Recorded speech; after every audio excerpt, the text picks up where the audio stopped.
ગુરુ હતા ભાવપુરી. હવે કેવું હતું કે આજનો યુગ એવો કહે છે કે બાપનું કયું બેટો નથી કરતો તો ગુરુનું કયું શિષ્ય કરે ખરા? આજના સમયની વાત છે, બરાબર? તો આજે જે આ વાત હું કરું છું એ લગભગ 1000 વર્ષ પહેલાની વાત છે. તો આ ડુંગરપુરી કેવું ગુરુના વચન પ્રમાણે દરેક કાર્ય કરતા. તો ભાવપુરી બાવજીને કેવું હતું, પહેલાના આગળના જે ઋષિ મુનિ સંતો થઈ ગયા એ બધા ભક્તિ આરાધ કે જંગલમાં જઈ અને ભગવાનને આરાધ કરતા. તો ભાવપુરી બાવજીને એવો એક ક્રમ હતો, કેવો કે જે આપણે દિવાળીની આગલી રાત હોય એને આપણે કાળી ચૌદસ તરીકે ઓળખીએ, બરાબર? હવે કાળી ચૌદસ એવો સમય છે કે જે વિદ્યા પ્રાપ્ત કરવાનો, જે પહેલી વિદ્યા જે કહેવાય, તામર કુમર જે કરતા હોય, બરાબર?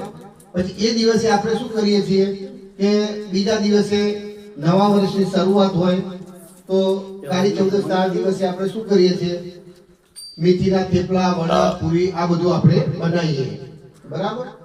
તો આ ભાવપુરી બાવજી આ બધી વસ્તુ બનાવી અને એ સ્મશાનમાં જતા અને ત્યાં આગળ જે અવગત્યો જીવ, જેને આપણે પ્રેત આત્મા કહીએ, હા, જેને આપણે નરી આંખે ના જોઈ શકીએ, બરાબર? સ્મશાનમાં જઈ અને એમની મંત્ર વિદ્યા દ્વારા એ પ્રેત આત્માઓને બોલાવી અને એ બધું વસ્તુઓ જમાડતા. આ બધું એમના શિષ્ય એટલે ડુંગરપુરી બાપુને ખબર હતી. સમય જતા એક વખત ભાવપુરી બાવજીને કાળી ચૌદસના દિવસે ક્યાંક વાય ઘસે એટલે બીજે જવાનું થયું.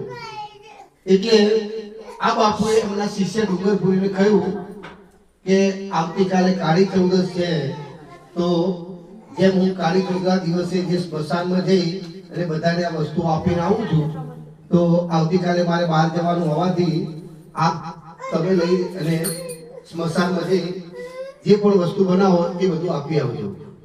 ગુરુનો વચન, ગુરુનો આદેશ હતો. બીજા દિવસે કાળી ચૌદસ થઈ એટલે ડુંગરપુરી બાપુએ જે પણ વસ્તુ બનાવી હતી, પૂરી વડા જે પણ હશે એ બધી વસ્તુ લઈ ક્યાં ગયા? સ્મશાનમાં. સ્મશાનમાં તો ગયા તો આમથી આમ જોવા મળ્યા, અહીંયા તો કોઈ નથી. મારા ગુરુએ એમ કહ્યું હતું, મારા ગુરુ દર કાળી ચૌદસના દિવસે સ્મશાનમાં જઈ અને આ બધા વસ્તુઓ બધાને જમાડતા, અહીંયા તો કોઈ દેખાતું જ નથી. એટલે ડુંગરપુરી બાપુએ ભગવાનના અંતઃકરણથી પ્રાર્થના કરી, હે પ્રભુ, જો અહીંયા તો કોઈ છે નહીં, બરાબર? અને હું જો એમને વસ્તુ લઈ ગઈશ પાછો મારી રાવટીએ, તો બીજા દિવસ સવારે જ્યારે પ્રભાતે મારા ગુરુ આવશે અને મને કહેશે કે તમે આ કોઈને આપ્યું નહીં તો મારું શું થશે, એટલે પ્રભુ મારી લાજ રાખજો. ખરેખર અંતઃકરણની જે પ્રાર્થના છે ને ઈશ્વર સાંભળે છે. તો પ્રભુએ એમને પ્રાર્થના દ્વારા જે અવગત્યથી જેના પર પ્રેત આત્મા એ બધા આવી ગયા, એટલે પછી એ તો રાજી થઈ ગયા, સરસ સરસ. એટલે બધી વસ્તુઓ તે બધી આપી દીધી. પછી એ તો જમાડી, પછી એ તો એમના નિવાસ સ્થાને જતા રહ્યા રાવટીએ. બીજા દિવસ જ્યારે એમના ગુરુ ભાવપુરી બાપુ આવ્યા એટલે કીધું કે ભાઈ કાલે પછી બધું જમાડી આવ્યા હતા. એટલે પછી એમને શું કહ્યું, હા બાપુ, આપના આદેશ અનુસાર એ બધું વડા પૂરી બધાને હું જમાડીને આવ્યો છું. હવે સમય જતા ફરી પાછી કાળી ચૌદસ આવી. હવે એ દિવસે તો ભાવપુરી બાવજી હાજર જ હતા. એટલે એમણે કાળી ચૌદસના દિવસે જે નિત્યક્રમ તે પ્રમાણે બધી વસ્તુ બનાવી અને સ્મશાનમાં ગયા. સ્મશાનમાં ગઈ એમની મંત્ર વિદ્યા દ્વારા એક પ્રેત આત્માઓને બધી બોલાવી. તો એ પ્રેત આત્માઓને ફક્ત 4 જ આત્માઓ આવી. કેટલી? એટલે પહેલા તો એમણે વિચાર કર્યો, દાખલા તરીકે આપણે કોઈને આમંત્રણ આપીએ તો આપણને ખબર કે આ ઘરેથી 10 માણસ આવશે, તો કદાચ અનિવાર્ય છે 5 માણસ આવતા હોય તો આપણે એમને ના કે 5 કેમ આવ્યા, પહેલા તો આવીએ એટલે બેસાડે, ચા પાણી કરે, પછી પૂછે બીજા ક્યાં ગયા. એટલે ભાવપુરી બાવજી કઈ વાંધો નહીં, પહેલા એમને જમાડી દઈએ. જમાડી પછી એમને પૂછ્યું એ પ્રેત આત્માઓ કે બીજા બધા ક્યાં ગયા. ત્યારે એ આત્માઓ એવું કીધું, જે 4 આત્માઓ હતી એમ કે ગઈ કાળી ચૌદસના દિવસે અમે ક્યાંક બહાર ગયા હતા એટલે એ લોકોનો ઉદ્ધાર થઈ ગયો. ત્યારે એમના ગુરુને ખબર પડી, ઓહો આ તો કેવું છે, પેલું કહેવત છે કે બાપ કરતા બેટો સવાય હોય, બરાબર.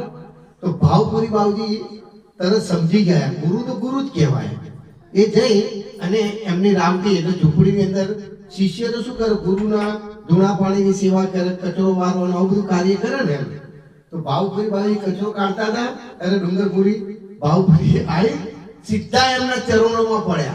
આજે એક વસ્તુ છે, વિચારવા જેવી વાત છે કે બાપ દીકરાના જો ચરણોમાં પડે તો એના અંદરથી કેવો ભાષો હો કે બાપુજી તમારાથી ના મારાથી પગે લગાય. તો ગુરુ શિષ્યના પગે પડવા ગયા ત્યારે પેલી વાણી લખાઈ, હે સદગુરુ તમે મારા તારણહાર. બરાબર. એટલે કહેવાનો ભાવ એવો છે, જેમ હમણાં રામભાઈ સરસ દ્રષ્ટાંત દ્વારા આપણે સમજણ આપી. भोले के दरबार में सबका खाता है, शिव लहरी के दरबार में सबका खाता है.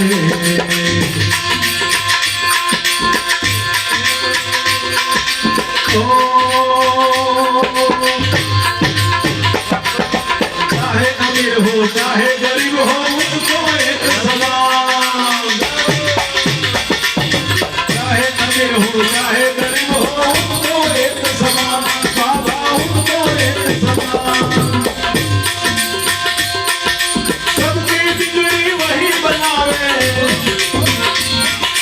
सबकी बिगड़ी वही बनावे, हम सबके भगवान. मेरे भोले शिव लहरी, मेरे भोले के दरबार में सबका खाता है, शिव लहरी के दरबार में सबका खाता है.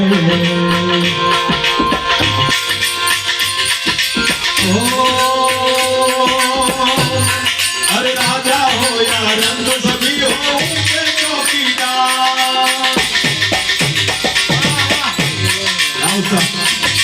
राजा हो या रंग सभी हो उनके चौकीदार, बाबा उनके चौकीदार.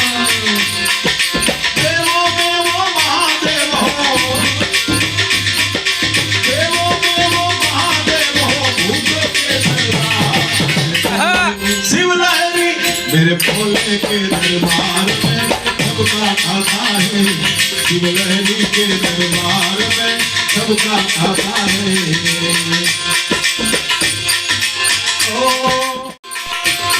अरे तेरा बनाया तुझे बनावे, तेरा बनाया तुझे बनावे, मानव ने शिव लहरी मेरे भोले के दरबार में सबका खाता है, शिव लहरी के दरबार में सबका खाता है.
સૂર્યના દર્શન કરવા માટે આયા અસ્તિત્વમાં ઉપરથી જો ભગવાન પોતે મહાદેવ કે એ બી એક મારો જ અંશ આટલું છે છેટું રાખજો તો આ પૃથ્વી ઉપર મોકલ્યા છે તો બી આટલું શું છેટું આનું રાખવાનું એટલે દર્શન ખબર કરી આવું. મહાદેવ આવે છે પણ જ્યારે દર્શન કરવા આવે છે અને જે જોગીનો રૂપ હોય અને માં યશોદાના દ્વારે આવે છે અને યશોદાના દ્વારે આવીને માં યશોદા જોવે છે ઓ અરે લે ભિક્ષા નીકળી ને રાતે કંચન કાઢ કરાયો ઓ ભિક્ષા જો આવે સત્પર માનવ ને રોજ આયો ઓ ભિક્ષા નીકળી ને રાતે કંચન કાઢ કરાયો ઓ ભિક્ષા જો આવે સત્પર માનવ ને રોજ આયો અરે હે તેરી માયા ये कोई समझ न पाया सबसे बड़ा है तेरा नाम भोलेनाथ भोलेनाथ भोलेनाथ भोलेनाथ भोलेनाथ भोलेनाथ भोलेनाथ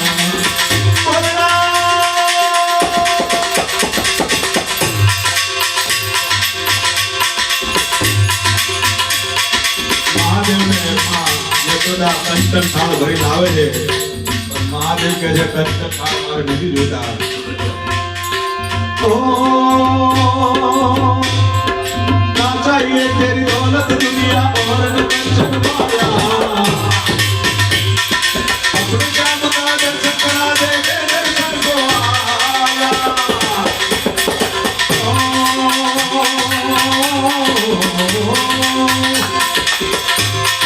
ना चाहिए तेरी दौलत दुनिया और न कंचन माया अपने काम का दर्शन करा दे के दर्शन को आया नगर में जो भी आया सबसे बड़ा है तेरा नाम भोलेनाथ भोलेनाथ भोलेनाथ